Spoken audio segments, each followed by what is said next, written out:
I pulled my own grandmother's file 3 days before I was supposed to bury her, and found out she'd paid for the whole thing 14 years ago. $9,400. Cashier's check. She picked her own hymns in ballpoint. The money was gone. And that's not what ended me. What ended me was the date on the withdrawal. I'm Marcus. I'm 37, and I've been a licensed funeral director at the same place in Macon for 12 years, Ainsley and Rhodes. 2 chapels, a hearse we've had since 2014, and a filing room in the back that smells like paper and floor wax and hasn't been touched by anybody under 50 since I got there. That filing room is going to matter. Everything in this story happens because I have a key to a room that nobody else in my family has ever seen. My grandmother was Ruthie Mae Bricker. She was 86. She died in her sleep on a Sunday in her own bed on Tremont Avenue, which is the thing everybody wants and almost nobody gets. And I want to say up front that her death is not the sad part of this story. She had a good one. She was ready. She'd been telling us she was ready for about 6 years, and we all laughed at her, and she was serious. Ruthie raised 4 kids in that house on a nurse's aide salary. She worked at the same hospital for 34 years, turning people over and washing people, and being the one who came when the light went on. She had a green Buick she bought in 1998 and never replaced. She clipped coupons until the week she died. Not because she was poor by then, because that's who she was. And here's the one thing about her you need to hold on to, because it's the whole spine of this. Ruthie Bricker would rather have died in a ditch than be a burden to anybody. That woman would not let you carry her groceries. She'd get mad. I mean actually mad. In the parking lot, at 84 years old, over a bag of oranges. She said the same sentence for 40 years, and everybody in that family can do the voice. I have got it, baby. Remember that. I have got it, baby. My mother is Yvonne. She's 63. She's Ruthie's oldest. I want to be careful here because I know how this is going to sound, and I need you to understand that I loved my mother 48 hours ago and I still don't know what I am now. Yvonne is the one who handles things. That's her role. That's been her role since her father died in 1994, and to be fair to her, she is good at it. She's the one who calls the insurance company and stays on hold for 2 hours. She's the one who took Ruthie to every appointment. She's the one with the power of attorney, which she's had since 2016, which nobody argued about because who else was going to do it? Paulette lives in Atlanta. The other 2 are in Texas. Yvonne was there. She was there. I want that on the record. Everything I'm about to tell you, she was still there. That's what makes this thing I can't put down. Okay, Sunday. My Aunt Paulette called me at 7:40 the morning, and I knew before she said anything, because Paulette calls me twice a year, and neither one of those times is in October. I did what I do. I've done it 400 times for strangers. You'd think doing it for your own grandmother would be different, and it is. And also it isn't, because your hands just go. I made the calls. I did the removal myself. I would not let anybody else do that, and Dale Rhodes, he owns the place. He's 71, and he hired me when I was 25. Dale stood in the hallway on Tremont Avenue at 9 in the morning on a Sunday in a golf shirt and let me do it, and didn't say one word. Monday morning we had what we call the arrangement conference. That's the meeting where the family sits at a table and picks everything out. I've run maybe 900 of them. I sat on the wrong side of the table for the first time in 12 years. 11 people. My mother at the head, obviously. Paulette. My cousin Tamika. Some folks from the Texas branch on speakerphone. My wife Deja next to me with her hand on my leg under the table. And my mother opened that meeting with a speech she'd clearly been working on. She said, "Before we start, I need everybody to know where we are financially. Mama didn't leave anything. There's no policy, there's no arrangements, there's nothing set aside. I've been carrying her for years and I'm tapped out and I hate this. I hate having to say this at a time like this, but somebody's got to be the adult." And then she started crying. And I want you to understand something. My mother was not performing. Or, okay, she was. But that's not the same as lying, and this is the part that's going to make some of you angry at me. Yvonne cries real tears. She has always cried real tears. She believes herself, completely, at the moment she's saying it, and that is 1,000 times more dangerous than a liar. 11 people watched their sister and their aunt and their mother cry at a funeral home table about how humiliating it was to have to ask. And then she asked, $600 apiece. 11 people, $6,600. And she had a number for it already. And she said the number without hesitating. And I remember noticing that and thinking nothing at all about it. Tamika is 34 and she's a home health aide and she has 2 kids and she said yes in about 4 seconds. My Aunt Paulette said she'd put in 1,000. The Texas people said yes on speakerphone. Everybody said yes. Of course, everybody said yes. It's Ruthie. And I said, y'all don't have to do that. I'll handle it. I meant it. I run this building. I told them I'd do the whole thing at cost my cost. The actual number, the wholesale on the casket and the vault and the fee I'd waive, which would have taken $6,600 down to about $2,200 out of pocket for the whole family. And my mother said, Marcus, no. This is not the time to be proud. Let people give. Let people give. I said, okay. Because you don't argue at that table. I have watched 900 families, and I know exactly what happens at that table, and I sat there and let it go, and that's the first thing I did wrong. We got through it. Casket, service, cars, the whole thing. My mother chose everything, every single thing. And when we got to the music, she said Mama loved Amazing Grace. And I remember something in my chest going sideways for a second, and then straightening back out. Ruthie hated Amazing Grace. She thought it was for people who didn't know any other songs. She said that at my father's funeral in 2016, in the parking lot, out loud, and Paulette had to walk her to the car. But I didn't say anything. Because it's a small thing, and my mother had just cried at a table in front of 11 people, and you don't correct the daughter at the arrangement conference over a hymn. That was the second thing I did wrong. Monday night, I stayed late. There's no drama in this part. I want to be honest, because I know the version where I marched back there like I knew. I didn't know anything. I was sitting at my desk at 9 at night with a Coke, doing the paperwork for my own grandmother, and I got to the line on the form where you check whether there's a pre-need contract on file.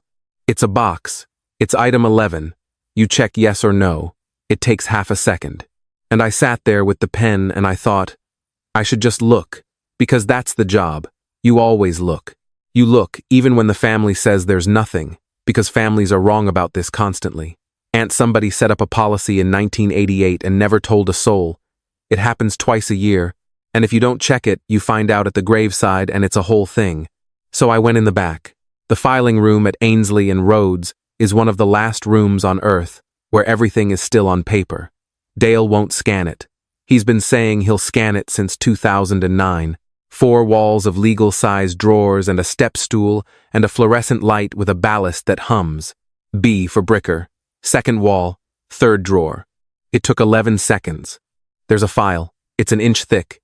It's got a green tab on it because green is what we used before 2013, and the tab is faded, and my grandmother's name is on it in somebody's handwriting from before I worked here. She sat in that room. That's the first thing that hit me, and I want to try to make you feel it. She sat in the arrangement room, the room with the same table where my mother had just cried. The room I have sat in 900 times in 2011, when she was 72 years old and perfectly healthy, and she made an appointment, and she drove herself there in the green Buick, and she did the whole thing. Alone. There's no other name on the intake sheet. Nobody came with her. $9,400. Cashier's check. There's a photocopy of it stapled to the back of the contract, because Dale staples everything to everything, and it's dated March 11th, 2011. She picked a casket. Not the cheap one, not the expensive one. The one in the middle, in a color called Rosatan, and next to it in her own hand it says the pretty one but not the silly one. She picked 2 hymns. She wrote them herself on the line, in ballpoint, in that shaky, slanted cursive of hers. In the garden, softly and tenderly. And down at the bottom, in the notes section, in that same hand, there's a sentence I'm going to be carrying around in my chest for the rest of my life. No open casket. I don't want people looking at me. I sat down on the step stool. I sat down on a step stool in a filing room at 9:40 at night holding my grandmother's handwriting, and I was fine. Actually, I was okay, because at that point this was just the thing that happens twice a year. The family said there was nothing. There was something. It's a gift. She left them a gift. I was already writing the text to my mother in my head. Ma, you're not going to believe this. She took care of it. Tell everybody to keep their money. And then I turned the page. There's a form in the back of a pre-need file that most people never see. It's the funding assignment. It's the paper that says where the money actually sits, because when you pre-need something, the money doesn't stay with the funeral home. It goes into a trust or an insurance-funded product, which is exactly right. That's consumer protection. That's the law. The assignment was there. And stapled to it was a letter dated June 19th, 2019, from the trust administrator. Full revocation. Contract terminated at the request of the account holder's attorney-in-fact. Funds disbursed to the requesting party. $9,400, plus 8 years of interest, it says. $11,140 on the letter released in June of 2019 to Yvonne Bricker Hale, power of attorney. I read it 4 times, and I want to tell you what I felt. And the honest answer is that the first thing I felt was not rage. The first thing I felt was embarrassment. That's what I can't explain to anybody. I sat there and my face got hot, and I was embarrassed, like I'd walked in on something, like I'd found my mother's diary. That's the thing about your own family. Even the first 2 seconds get stolen from you. The second thing I felt was, she's been telling people for 6 years there was nothing. The third thing I felt was my grandmother sitting in that room alone in 2011 with a cashier's check because she would not let anybody carry her groceries. I took the file to my car. I'm not supposed to do that. It's a business record, and I took it to my Honda at 10 at night like I was stealing something, and I sat in the lot and called my mother. She picked up on the second ring. She sounded fine. She sounded like my mother. I said, "Ma, Grandma had a pre-need with us." Silence. Not long. 2 seconds, maybe. And my mother did not say what. She did not say, "Oh my God." She did not say, "Are you sure?" My mother said, "Who told you to go in there?" I want to skip ahead, but I have to tell you about the 11 days first, because what my family did in those 11 days is the reason I did what I did on Thursday. She called me back 40 minutes later with a story. I'll give it to you the way she gave it to me, because it's a good one. It's a really good one. She's had 6 years. She said Ruthie made her do it. She said in 2019 her mother was terrified of the nursing home, and there was a deposit, and the pre-need money was the only liquid thing she had, and Ruthie told her to cash it out, and Yvonne fought her on it, and lost, and she'd promised her mother she'd never tell anybody because Ruthie would have been humiliated. And then she said the thing that almost worked. You know how she was, Marcus. You know how she was about money. And that's the trick.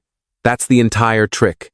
And I want everybody listening to understand it, because it's the most dangerous sentence in this story. She didn't lie about the money. She lied about my grandmother. She reached into a dead woman's actual, true, well-documented personality, a woman who really was proud, who really did hate charity, who really would have been humiliated, and she used it as a wall. And I stood in my kitchen and I said, out loud, "That sounds like her." I said that. I want that on the record too. I believed my mother for about 9 hours. Then Tuesday morning I looked at the 2019 nursing home, because I'm in this business. I know every facility in Bibb County and half of Houston County, and I called 4 of them, and Ruthie Bricker has never been a resident, an applicant, or an inquiry at any facility in this county. Ever. There was no nursing home. There was no deposit. She was 80 years old in 2019 and living alone on Tremont Avenue and driving herself to the Kroger, and my mother invented a nursing home over the phone in 40 minutes. I called Paulette. Now, my Aunt Paulette is not a bad woman. I need you to know that. She's 64. She teaches middle school science in Atlanta. She's the one who drove down every other weekend when my father was dying. She's the one who taught me to drive stick.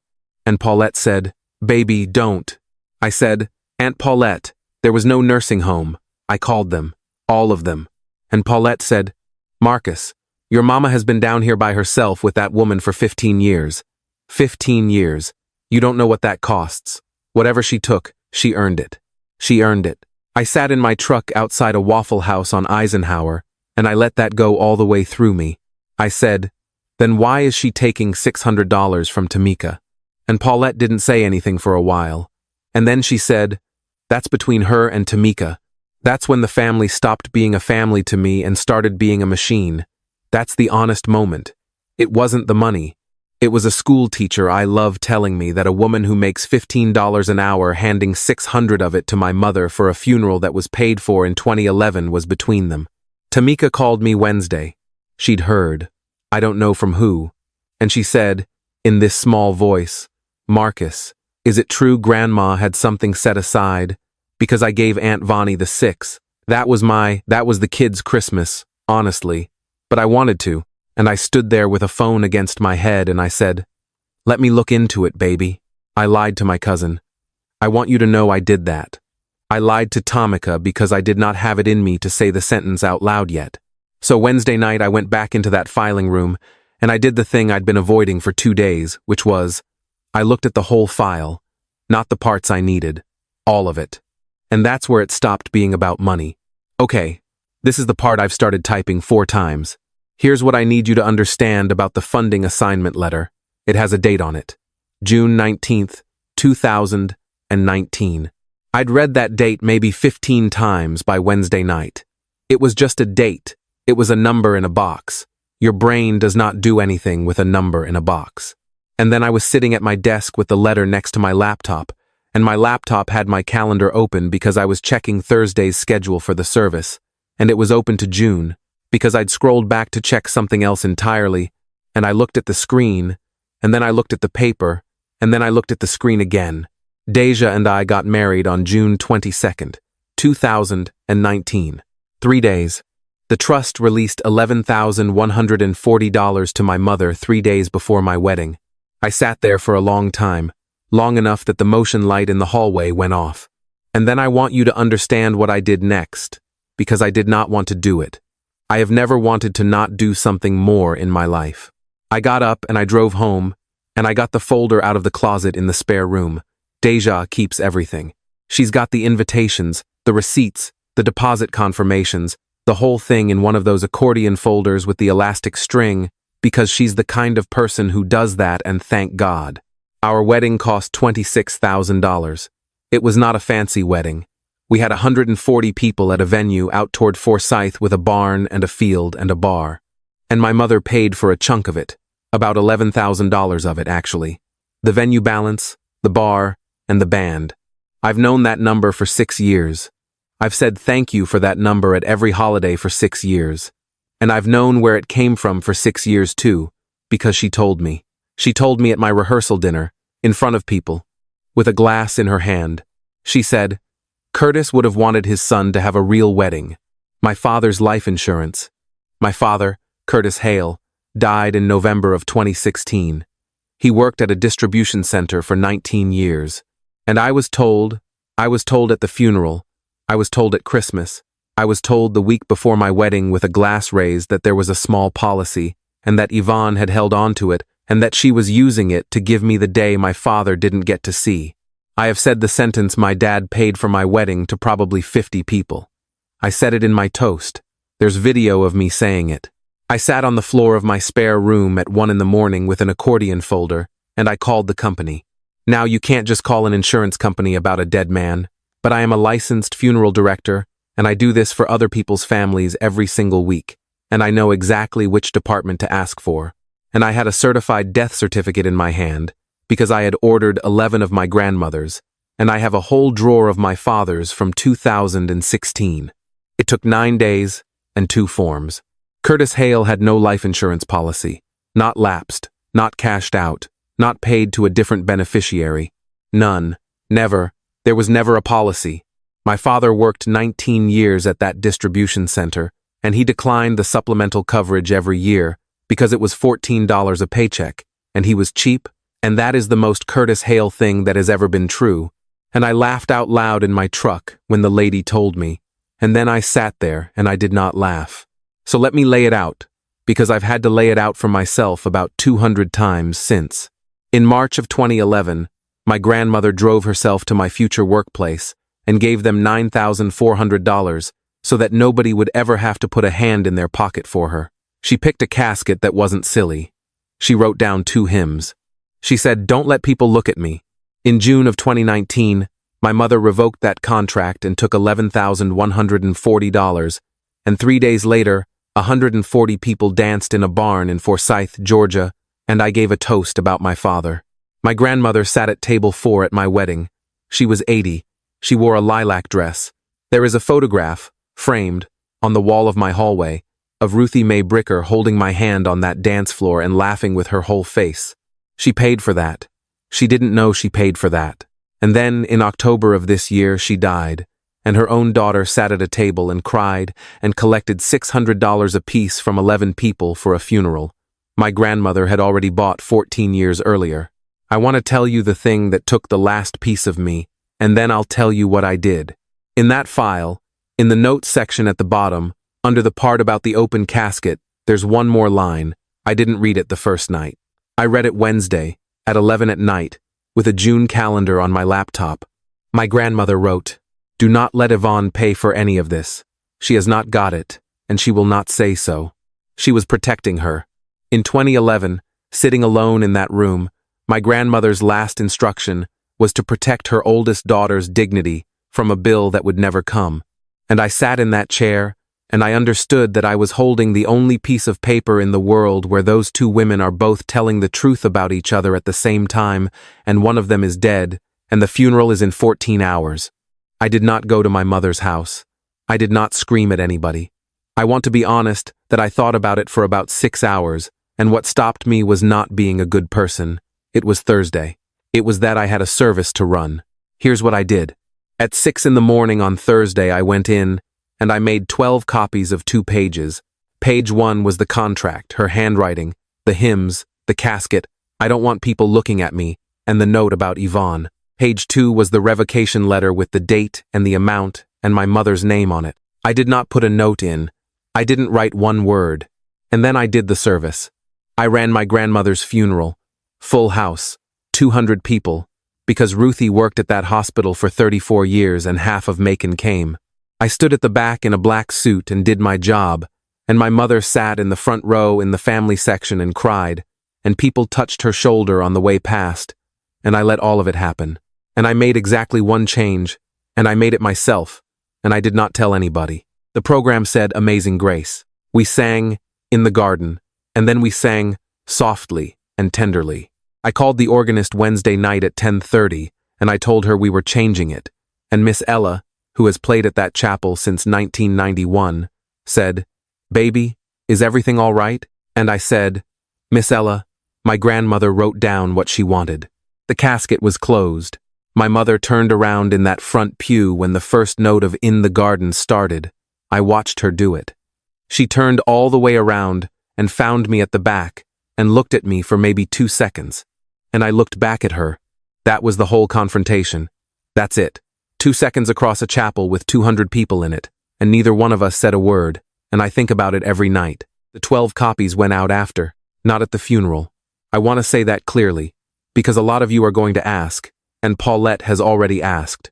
I did not hand a folder to anybody over a casket. My grandmother would have come out of the ground. I mailed them Friday morning. Paulette, Tamika, the 2 in Texas, 4 cousins, my mother's pastor, 2 women from the hospital who'd been Ruthie's friends for 40 years, and who each put in $600, 12 envelopes, 2 pages, no note. I did not mail one to my mother.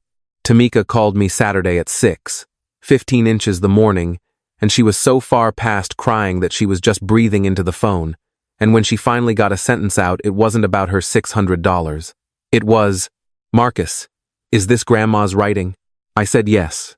And she said, "Don't let Aunt Vonnie pay for it, Marcus." She wrote that down about her own daughter, and then Aunt Vonnie took, and she couldn't finish it, and I didn't make her. Paulette took 9 days. 9 days of nothing, and I figured that was that.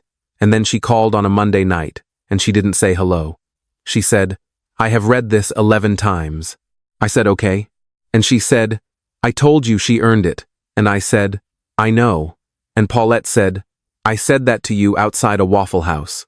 And then my aunt, who is 64 years old and has been managing my mother since 1979, said the thing I didn't expect and can't get out of my head. She sat in that room by herself, Marcus. In 2011, nobody drove her. I was 3 hours up the road, and nobody called me, and she drove herself. That's what got Paulette. Not the $11,000, not even the wedding. A 72-year-old woman driving herself to a funeral home alone in a green Buick because she didn't want to bother anybody, and then that same woman's kid taking it. The money came back, most of it. My mother sent Tamika $600 in a card with no message in it 11 days later, and she sent Paulette $1,000, and she got the Texas people through Zelle. Everybody got theirs back within about 3 weeks, which tells you something. It tells you she had it, or she could get it, which means the $6,600 was never about the $6,600. That's the part I keep going back around on. She didn't need it. She wanted us to give it. There's no case. I checked, because I'm not a saint, and I spent an evening on the phone with a lawyer in Warner Robins. In 2019, my mother had a valid, unrestricted power of attorney. She had the legal authority to revoke that contract. What she did with the money after is where it goes bad, but the money's 6 years old, and Georgia's clock on that ran out, and my grandmother is dead and can't be a complaining witness, and the whole thing is what the lawyer called a family matter. A family matter. $11,140 and 140 people in a barn. She's not in jail. She's not paying anything. Nobody's suing anybody. The only thing that happened to Yvonne Bricker Hale is that 12 people opened an envelope. But I'll tell you what that actually looks like, since I've been watching it for 4 months. She's off the usher board. She stepped down in November for health reasons. She still goes, she sits in the back now, and she leaves during the last hymn, and if you knew my mother has sat in the 3rd row and shaken every hand on the way out for 30 years. The Texas branch doesn't call her. Tamika won't be in a room with her. Paulette drove down at Christmas and stayed at my house, and she called me once, in December. I let it ring twice, and picked up because I wanted to hear it. She didn't deny anything. That's the thing that gets me.